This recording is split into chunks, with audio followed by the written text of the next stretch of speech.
So welcome once again for this developing your leadership session. Okay. So let's begin on this beautiful journey of becoming a leader. How to bring a leader out from yourself. Developing the leader which is hidden inside and nourishing it and nurturing it and bringing that quality out in all of us. So in this part, we'll be covering the next 5 steps to become a leader. This course is based on developing the leader within you. A very famous book by John C. Maxwell. He's one of the best leadership coaches across the world. So in this journey, part 2, what we will learn? We will learn the extra plus in leadership. What is the additional gain or extra plus in leadership? Developing your most appreciable asset, the indispensable quality of leadership, the price tag. What do we pay? Free में नहीं मिलता है कुछ भी, right? So you have to pay a price, and if you don't pay, then you don't value it. We all know it, right? Free में जो मिलता है हम उसको value नहीं करते. So there is a price tag for leadership also. क्या पे करना पड़ता है? That we will learn in this 4th point, and then most important lesson of leadership. With these 10 steps, we will be covering this course. So as you all know, most of you know, sessions or topics here are sprinkled with a lot of good quotes. So let's just read this. The one thing you cannot take away from me is the way I choose to respond to what you do to me. The last of one's freedoms is to choose one's attitude in any given circumstances. The quote is from Dr. Viktor Frankl. So Dr. Viktor Frankl was a psychologist, a doctor, proper doctor of psychology in Austria, Vienna. During World War II, he was captured in the Nazi death camps by Hitler's army, by Nazis, and he survived the most gorish, basically terrors of the Nazi death camp, and he came out alive. Luckily, he was one of the survivors there. And on top of this, he created his own psychological wing known as logotherapy, Man's Search for Meaning. So there is a very, very famous book called as Man's Search for Meaning. It's one of the bestsellers. It's read across the world, thin book, and it describes the terrors and the experiences that he went through, and still he survived because of his meaning. So very famous person and a developer of his own psychotherapy, Dr. Viktor Frankl. So this beautiful quote tells us that you cannot snatch away the power to choose from me. आप कुछ भी कर लो मेरे साथ, लेकिन मैं कैसे behave करूंगा ये मेरे हाथ में ही है. राइट? हमारे साथ तो ऐसा नहीं होता है, हमको पता है. It's very easy to press our buttons. So we have already given our controls to others readily. तो कोई एक छोटा सा बच्चा भी आके चिल्लाएगा तो हमारा मूड खराब हो जाता है. कोई हमें खाना टाइम पे नहीं देगा तो we get pissed off. Maid नहीं आएगी तो हमारा 2-3 दिन मूड खराब रहेगा. एम्प्लॉइज काम नहीं करेंगे, टीम मेंबर्स काम नहीं करेंगे तो हमें दिक्कत होगा. तो बहुत सारी ऐसी चीजें we get disturb quite easily. But what is this guy saying here? So this guy is saying just the opposite. तो बोल रहे हैं कि आप कुछ भी कर लो मेरे साथ, I will not give up. I will choose still what I want to do. You may be scolding me, but I can choose to laugh. You may be denying my freedom, but I still choose to be free. I still choose to be happy. तो ये कैसे होता है? ये तो बहुत difficult लगता है ना, ये समझ में नहीं आता है, जल्दी से ऊपर से जाता है ये. Not readily it comes to us. So it is true, though. It is true. How you need practice. So this is a very, very quote that goes really deep. Now, why this quote is here? Let's see. The extra plus in leadership is the answer. What is it? What is the extra plus in leadership? It's attitude. So this quote is about attitude. You can choose to do whatever with me, but what I choose to do is my attitude. What I choose to do on top of that depends on me, not on you. So I do not have given away my control. मेरा control मेरे पास है. मेरा remote control मैंने किसी को दिया नहीं है. That is the meaning of that quote. So attitude has a lot of definitions. Leadership में भी इसका बहुत इंपॉर्टेंस है. लीडर का जो एटीट्यूड है, that is picked up by the influencees or his team members or followers or team. तो जो टीम है या फॉलोअर्स हैं, वो लीडर का एटीट्यूड सेंस करते हैं, पिक करते हैं. If the leader doesn't have a good attitude, followers will definitely may not have a good attitude. ठीक है? So attitude is the extra plus. So if you are a good leader, after covering those 5 steps, you have immersed yourself as a leader. Attitude is one more key thing that you will have to develop. Now let's see some more points about attitude here. Our attitudes are our most important assets. अब ये देखो, ये भी sir के ऊपर से जाएगा. हमको तो लगता है money, my FDs, my savings are my most important asset. इसको एसेट क्यों बोला है यहाँ पे? We have cars, we call them assets. We have house, we call it asset. We have funds, bonds, money saved in the banks, gold coins, all those are assets, right? A lot of other things also we call assets. But attitude को asset किसी ने कभी कहा नहीं. तुमने सुना ही नहीं ऐसा तो कि attitude भी asset होता है. क्यों asset है? Because the power to choose is with you. That is your biggest asset. क्यों? क्योंकि किसी भी सिचुएशन में एक बार आपको ये समझ में आ गया, एक बार आप ये फ्रीडम टू चूज का फंडा आपको समझ में आ गया ना, then in whatever is the situation, you can still be happy. Then no one can steal that happiness away from you because it is already there with you. It's just that we don't know it, right? हमारे attitude पे हमारा control नहीं है अभी. तो कोई भी आके कुछ ट्रिगर करता है and we get angry, we get jealous, we get feel hatred, we go into depression, we feel stressed out, our mood is disturbed. Why? Because we have given away our control. So our attitude are our most important assets. There is a great difference between how we feel and how we handle our feelings.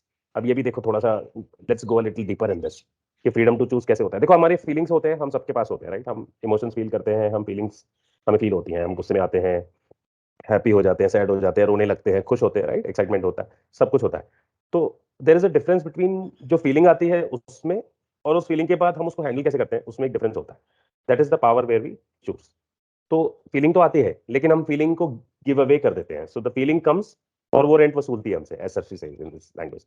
तो वो paying guest आता है, लेकिन वो आपसे ही पैसा लेके जाता है आपको पैसा देने के बजाय. So your emotions are your paying guest, but they tend to, taking the analogy from Sarji, the paying guests are not there to pay you, but they are not paying you, they are collecting money from you. तो वही हफ्ता वसूली करके जाते हैं हमारे emotion सबसे, right. Emotion आता है और हमको हर्जाना देना पड़ता है. एक गुस्से का इमोशन आ गया और आपने सामान तोड़ फोड़ कर दिया घर पे, 4 लोगों का मूड और खराब कर दिया, तो हर्जाना देना पड़ा, राइट. और अभी 2-3 दिन सॉरी बोलना पड़ेगा. So there is a difference between how we feel. Feeling आ गई है, ठीक है, लेकिन उस पर हैंडल कैसे करोगे, वो फीलिंग के बाद क्या करोगे ना, वो आपके चॉइस पे होता है. ये बहुत बारीक बात है, ये भी समझ में नहीं आता है. ऐसा लगता है कि नहीं ऐसा तो होता नहीं है, इमोशन आता है तो हम कंट्रोल नहीं कर पाते. That itself is called as emotional quotient. ये बहुत बड़ा साइकोथेरेपी का विंग भी है. आईक्यू हम सबको पता है, इंटेलिजेंस क्वोशंट. ईक्यू भी बहुत सारे लोगों को पता होगा. इमोशंस पे जब हम काम करते हैं, that is emotional quotient. Feelings पे जब हम काम करते हैं, so you tend to be a witness of your emotions. तो वहां आप गैप ले पाते हैं. The more you practise this, the stronger you become. फिर वो इमोशंस का पावर आपके ऊपर कम कम कम कम होते जाता है. देन इमोशन आएगा, फीलिंग आएगी, बट आप कैसे हैंडल करेंगे, आप चूज कर पाएंगे. ठीक है. तो अभी सुन के मे भी कुछ लोगों को लगे अरे ये तो बहुत डिफिकल्ट लग रहा है. That's okay, but it is possible. Just know that कि ये भी संभव है, ये भी पॉसिबल है कि इमोशन आएगा और मेरा कुछ नहीं बजा पाएगा, मेरा कुछ नहीं उसमें से ले पाएगा. I will be the owner and dictator of my own behaviour. ठीक है. Leadership has to do less with position than it does with disposition. Leadership has less to do with position, मतलब पोजीशन पे कौन कैसा है उससे importance कम है. कोई लीडर हो सकता है बाय पोजीशन, जैसे मैंने बताया था 5 levels of leadership. So somebody may be a leader by position, he may be a team lead, he may be a DevOps lead, he may be a company lead, squad lead or any other leader, or maybe spiritual leader, church leader, society leader. कहीं का कोई भी leader हो सकता है. तो position matter कम करती है, डिस्पोजिशन ज्यादा मैटर करता है. डिस्पोजिशन का मतलब, Deepika you are right, it means body language, it means attitude. What we are reading about, it means your persona, how you carry yourself ahead based on your emotion, based on your upbringing, based on your knowledge, skills, talent. आप कैसे carry करते हैं, कैसे चलते हैं, उठते बैठते हैं. That is disposition. डिस्पोजिशन मतलब in short body language, if you want to know one word, और एटीट्यूड इटसेल्फ. तो उसका attitude again it means the same thing जो हम पढ़ रहे हैं. लीडर की पोजीशन से ज्यादा लीडर का एटीट्यूड देखा जाएगा, उसको उसका एटीट्यूड मैटर करता है. Okay.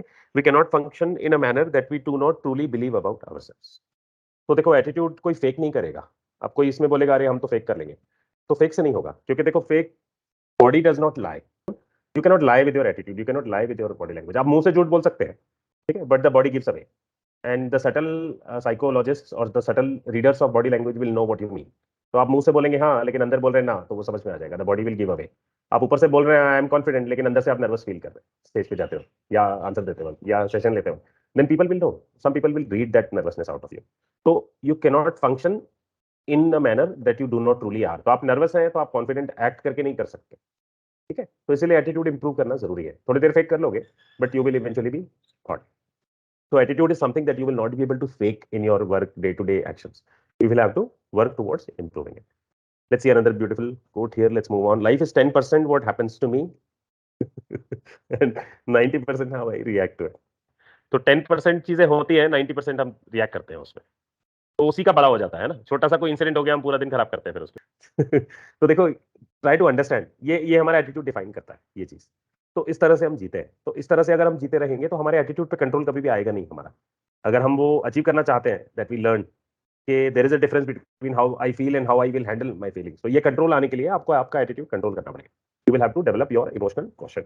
You will have to start seeing your emotions. जैसे हम ध्यान में देखते हैं, मेडिटेशंस में हम देखते हैं, हम अपने थॉट्स से चिपकते नहीं है मेडिटेशंस में, विटनेस की तरह देखते हैं, इमोशंस को देखते हैं. This exercise will help you. Some of these meditations will help you to gain that power.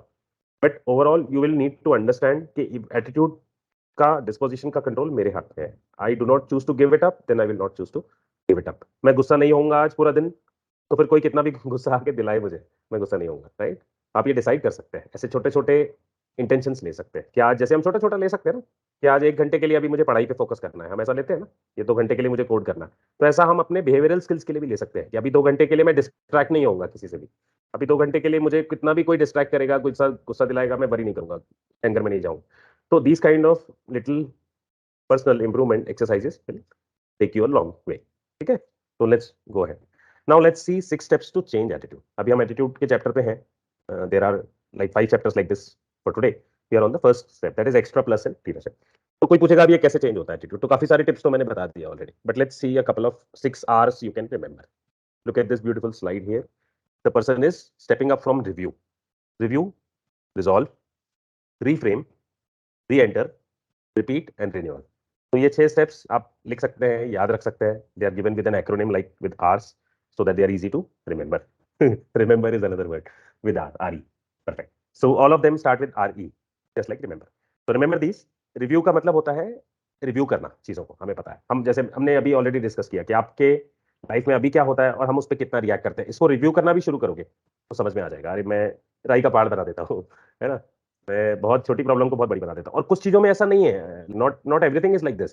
किसी किसी चीजों में हर एक को अलग अलग पिंच पॉइंट्स होते हैं, है ना. somebody will not tolerate insult, somebody will not tolerate anger, somebody will not tolerate disloyalty, right?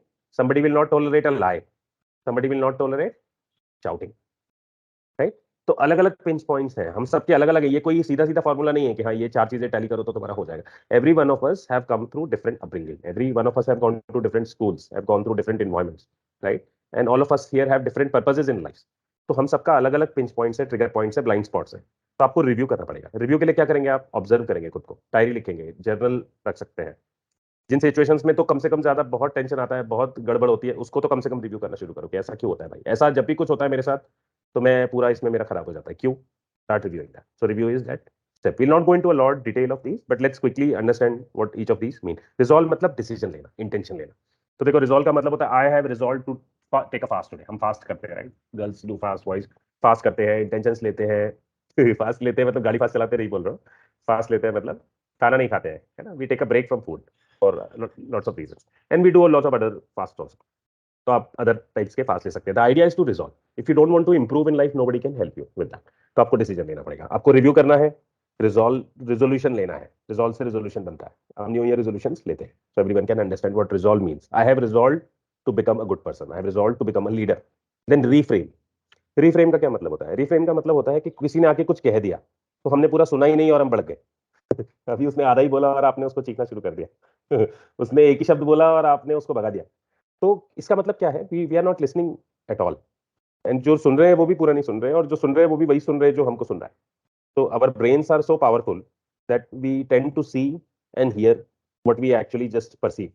तो वो ब्रेन के अंदर जो दिखता है और सुनाई देता है ना, उतना ही हम सुनते हैं. बाहर कुछ और ही चल रहा होता है. मोस्ट ऑफ द टाइम्स बाहर कुछ और ही चल रहा होता है. तो we don't see properly, we don't hear properly. तो रिफ्रेम का मतलब होता है कि पूरा सुनो, उसको फिर से फ्रेम करो उस प्रॉब्लम को. क्या यही कह रहे हो तुम, जो तुम क्या तुम यही मीन कर रहे हो इससे? तो सामने वाला ही चेंज हो जाएगा. नहीं नहीं, मैं ये मीन नहीं कर रहा था, मैं आपको हर्ट करने के लिए नहीं बोल रहा हूँ, वो सामने वाला बताएगा. तो आपको क्रोध करने से पहले आप शांत हो जाओ. रिफ्रेम. ठीक है, रिफ्रेम करो प्रॉब्लम को, दोबारा लिखो, दोबारा से पूछो, कंफर्म करो. देन री एंटर. री एंटर मतलब वो फ्रेश आउटलुक लेके उस सिचुएशन को देखेगा, ब्रेक लेके आएगा, drink glass of water, take a pause and then reenter the situation. समझो कोई हीटेड आर्गुमेंट चल रहा है, ऐसा होता है. हम कई बार हीटेड आर्गुमेंट्स में चले जाते हैं, फ्रेंड्स के साथ, कलीग्स के साथ, घर पे भी. तो हम ब्रेक लेने के लिए बोलते हैं ना. क्यों ब्रेक लेने के लिए बोलते हैं? यू एक्चुअली री enter the situation with fresh mind, कि चलो मुंह धो के आ जाओ, ब्रेक ले लो, आधे घंटे बाद बात करो. That is reentering. And repeat. Then repeat these medicinal steps, new steps that you learn to fix up your attitude, to learn improve your attitude. इस तरह से रिपीट करो. This brings you renewal. Renewal means change of attitude. Renewals means freshness. अभी देखो jump कर रहा है वो लड़का, चढ़ रहा है तभी शक्ल देखो उसकी, जंप कर रहा है. So these are a simple. ऐसे बहुत सारे तरीके हैं. डोंट जस्ट थिंक कि हाँ ये एक ही तरीका होता है एटीट्यूड इंप्रूव करने का. आप इस पे गूगल कर सकते हो. It's very very lot of ways to improve your attitude, but these are some one way to look at. तो एटीट्यूड का हमने देखा लीडरशिप के लिए बहुत इंपॉर्टेंट है. We learn how it is and we learn the 6 steps to improve your attitude. तो ये देखो यहाँ पे भी एक एक्शन प्लान दिया है. एक्शन प्लान हमने ऑलरेडी काफी डिटेल में डिस्कस किया. But the idea is you have to identify your problem feelings, then behaviour, then right thinking and problem thinking. तो ये एक दूसरे तरीके से सेम चीज को बताया गया कि आपको ऑब्जर्व करना है, प्रॉब्लम में फीलिंग्स क्या आती हैं, बिहेवियर क्या करते हो, फिर प्रॉब्लम में क्या थिंकिंग करते हो, और राइट थिंकिंग क्या होगा. तो ये उसी 6 स्टेप्स को एक अलग एक्शन प्लान से बताया गया. The best part here is the last 2 point, that is make a public commitment to right thinking and develop a plan for right thinking. तो नीचे वाला तो इजी है, डेवलप अ प्लान, वो समझ में आ गया. But make a public commitment का मतलब क्या होता है? काफी लोगों को ये भी पता होगा. मेक अ पब्लिक कमिटमेंट का मीनिंग है कि आप किसी को कमिट कर देते हैं कि I will not give in to my anger और माई डिजायर और any of my bad habit, right?